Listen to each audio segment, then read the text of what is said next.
Am I the hole for telling ex's fiancée she can move off for asking me for decor tips?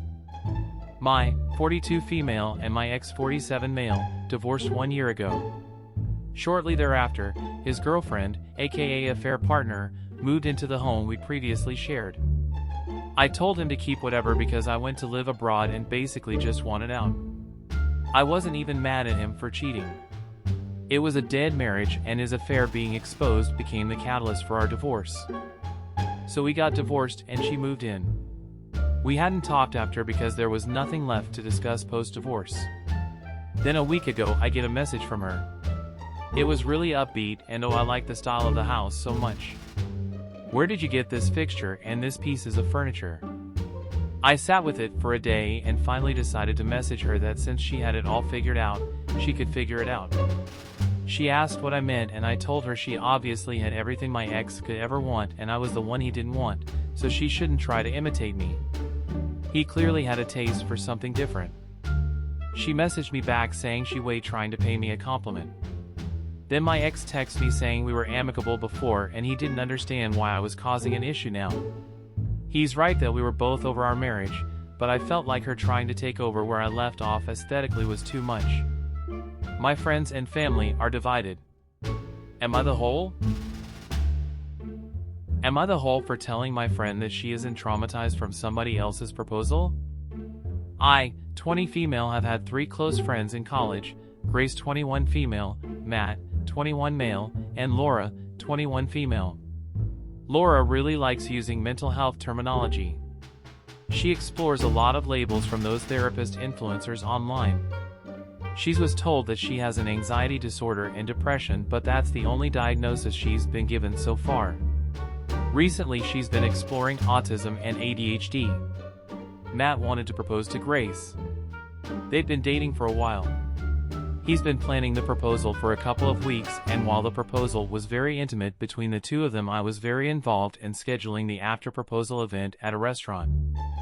The specifics of that are irrelevant to the story, but it was lovely and Grace and Matt seemed really happy. Laura told us that she didn't want to be involved in planning the proposal because it reminded her of her parents' divorce. She said that she might come to the post-engagement party. Well, come the day of the engagement and both Matt and I forget to check in on Laura. I don't think it's Matt's fault at all because he was occupied with far more important things, but I feel a bit guilty about not reminding her. She ended up not coming to the party. The next day she starts posting online some dramatic, for lack of a better word, things about how it was traumatizing to see how little her friends cared about her, and that she'll be updating her followers on her trauma therapy journey. She posts that she's now in a really dark place and she thinks she has PTSD. For context, I'm pretty sensitive to mentions of trauma and PTSD because I was diagnosed with PTSD by a psychologist in my last year of high school after something that happened in my first. I've felt a lot of guilt and shame around this because I spent a lot of time feeling that the thing that happened wasn't bad enough to count. I sometimes still get nightmares and flashbacks, but it's gotten better after therapy. I know that I have my own issues wrapped up regarding the word, and it bothers me a lot when people seem to throw the terms around without understanding their weight, but I also acknowledge that I can't stop the internet from doing its thing. I haven't told any of my college friends about this, so Laura doesn't know. At one point she called me and starting explaining how traumatized she is, and I finally snapped and said, "You're not traumatized, stop being dramatic, you just got exactly what you asked for." Now I feel guilty because I feel like I was a little harsh, and she's posting online, without my name at least, that one friend that she thought she could rely on to support her is abusive and doesn't understand how being traumatized works. However, I feel like honestly, Laura's being very dramatic about an event that's not about her. I called my mom to see what her opinion is, and she told me that I could have reminded Laura about the party, and while my point is not necessarily wrong, I could have been more sensitive, so now I'm not sure how wrong I am. Am I the hole for telling my ex-sister-in-law she can give her niece a parent if she wants, but it won't be me? My ex destroyed my life 7 years ago. He was cheating on me with multiple women and allowed one of the women in question to steal from us, which set not only him, but me back because it was a substantial amount she got her hands on, and to this day the woman is unknown because she gave fake details. We divorced as a result, and one of his affair partners during the divorce admitted she was pregnant. From what I now know, the baby was conceived after I filed for divorce. But the mother was someone in his life while we were married. X and I share 2 children. Our son is 11 and our daughter is 10. He passed away suddenly about 8 months ago. He was the sole parent of his daughter, who is 6 currently. Her mother did not want to be in her life. Her mother's family were also not in her life. After my ex died, his daughter was taken into foster care. She has remained in foster care. I was contacted earlier in the process and asked if I would foster her and raise her with my children. I said no. That was the end. My ex's sister got in touch with me a month ago. First time in years we communicated. Even at ex's funeral no words were exchanged.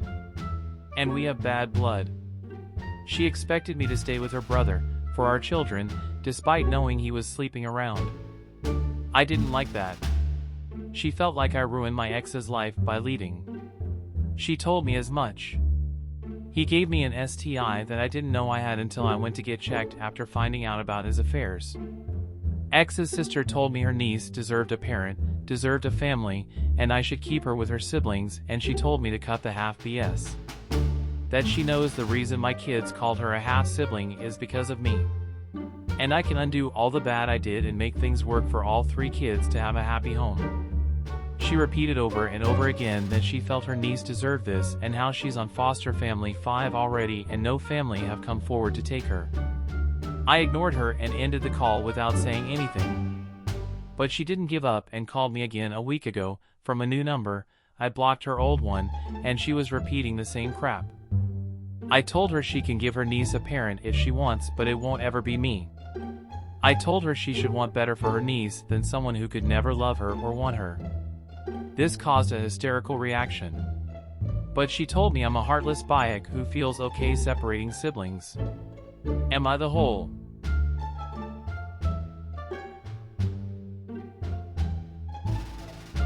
Am I the whole for refusing to personally dress my children in outfits that my husband likes, but I don't? Throwaway account. I, 32 female, have 2 children, Theo, 2 male, and Chloe, 0.8 female, with my husband Todd, 30 male. I loathe neon colors. Absolutely cannot. It's great if other people like it, but there is something about it for me that irks my soul. I refuse to wear it and therefore refuse to dress my children in it. Todd knows this and has given me stuff in neon whenever he wants to do a joke. Whatever, it's his money that I'm donating to Goodwill or tossing into the trash. I've even told him explicitly that I will never love him enough to wear it for him, which he laughs off, but I'm only half joking. When Theo was born, I wasn't as far as I would have liked to have been in my career, but I got a promotion, and now that I have the money, I've been going a little overboard in dressing my kids up in cute outfits and taking pictures. Not to post on social media, but for baby books and stuff. I blame my mom and grandma for this. One day while we were out as a family, we came across a clothing store and I saw a cute little dress for my daughter, so we went in to buy it. While there, on the clearance rack, there was this neon green one-piece that caught my husband's eye. He showed it to me and asked if this would fit Theo. I just stared at him and told Todd to look at our son and then look at what he was holding, and he accurately determined that it was too small, but then said it looked like it would fit Chloe perfectly. It does look it would, but I wasn't gonna tell him. Todd asked if we could get it and I gave a quick and firm no, but when he asked why, I simply said that I wasn't going to dress my daughter in that and told him to put it back. That's what triggered the "she's my daughter too" argument.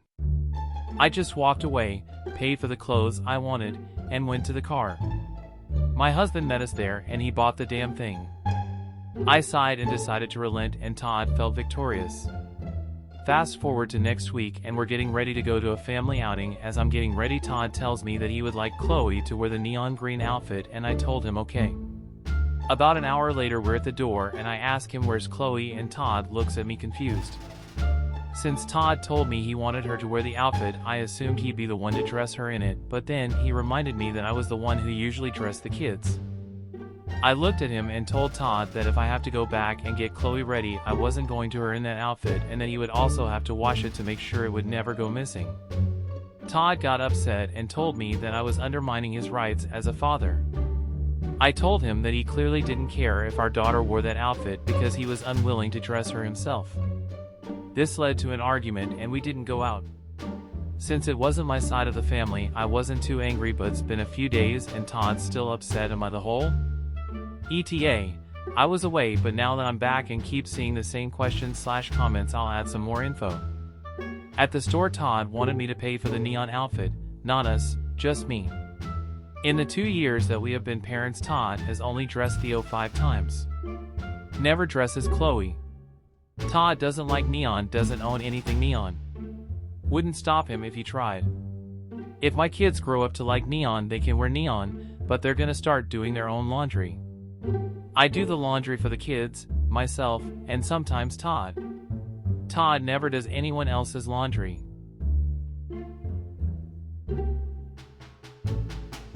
Am I the whole for yelling at some lady on the train because I'm disabled? Hey, so I'm 23 male, was taking the train back home after the test at uni. Context about me: I have a limp in my left leg due to an injury I got last year at a playground.